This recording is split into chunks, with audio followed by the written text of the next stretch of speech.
పర్టికులర్గా red meat అంటాం, అంటే మటన్, చికెన్ లాంటివి కంప్లీట్గా అవాయిడ్ చేయాలి. అట్లనే కూరల్లో పాలకూర, టొమాటో, క్యాబేజ్, కాలీఫ్లవర్ లాంటివి అవాయిడ్ చేయాలి. అట్లనే ఆల్కహాల్ కంప్లీట్గా స్టాప్ చేయాలి, స్మోకింగ్ స్టాప్ చేయాలి.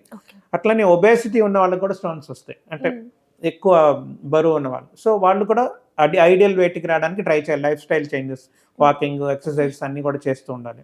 అట్లనే లిక్విడ్ ఇంటేక్, వాటర్ బాగా తీసుకోవాలి. ఒక 2 నుంచి 3 లీటర్లు లిక్విడ్స్ అన్ని రకాలు, ఏ లిక్విడ్ అయినా కూడా తీసుకోవచ్చు. ప్లస్ షుగర్ ఉన్న వాళ్ళు షుగర్ కంట్రోల్ చేసుకోవడం ఇంపార్టెంట్. హైపర్ టెన్షన్ ఉన్న వాళ్ళు బీపీ కంట్రోల్ చేసుకోవడం.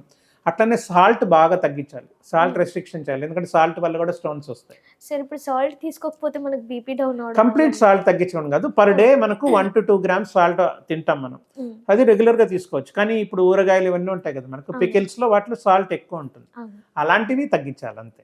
కంప్లీట్గా సాల్ట్ ఆపేయమని కాదు. అలానే డైరీ ప్రొడక్ట్స్ కూడా చాలా తగ్గించుకోవాలి. ఇప్పుడు చాలా క్యాన్ ఫుడ్స్ అన్నిట్లో కూడా డైరీ ప్రొడక్ట్స్ ఉంటాయి. సో వాటిలో కాల్షియం ఎక్కువ ఉంటుంది, కాల్షియం వల్ల రాళ్ళు వస్తాయి. సో కాల్షియం మనం తీసుకోవాల్సిన మోతాదు కంటే ఎక్కువ తీసుకుంటే డైలీ 1 to 2 grams తీసుకోవాలి, అది కూడా అంతే. సో అంతకంటే ఎక్కువ తీసుకున్నప్పుడు మళ్ళీ రాళ్ళు వచ్చే రిస్క్ ఉంటుంది. సో రెగ్యులర్ తీసుకునేవి తీసుకోవాలి, బట్ అంతకంటే ఎక్సెస్ తీసుకున్నప్పుడు ప్రాబ్లం వస్తుంది. అలానే కంప్లీట్గా అవాయిడ్ చేసినా కూడా రాళ్ళు వస్తాయి. కాల్షియం అసలు తీసుకోకపోయినా స్టోన్స్ ఫామ్ అవుతాయి.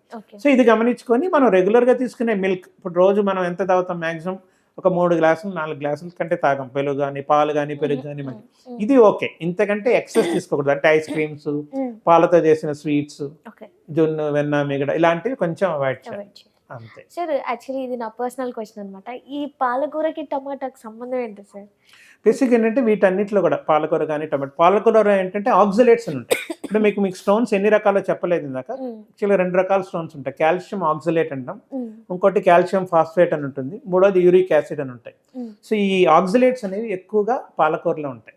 అట్లానే టొమాటోలో ఏంటంటే ప్యూరిన్స్ అని ఉంటాయి, ఈ యూరిక్ యాసిడ్ అని చెప్పాను కదా, వీటికి రిలేటెడ్వి దానిలో ఎక్కువ ఉంటాయి. అందువల్ల స్టోన్స్ అనేది ఒకటి వస్తే రెండోది రాదని రూల్ లేదు, ఒకటి వస్తే రెండో స్టోన్ కూడా వస్తుంది. అందువల్ల అన్ని స్టోన్స్ రాకుండా మనం దానికి ఇవన్నీ కూడా అవాయిడ్ చేయమంటున్నాం. అందుకు ఒకటే స్టోన్ అని కాదు, ఇప్పుడు కాల్షియం స్టోన్ వచ్చింది కదా అని చెప్పి యూరిక్ యాసిడ్ స్టోన్ రాదని రూల్ లేదు.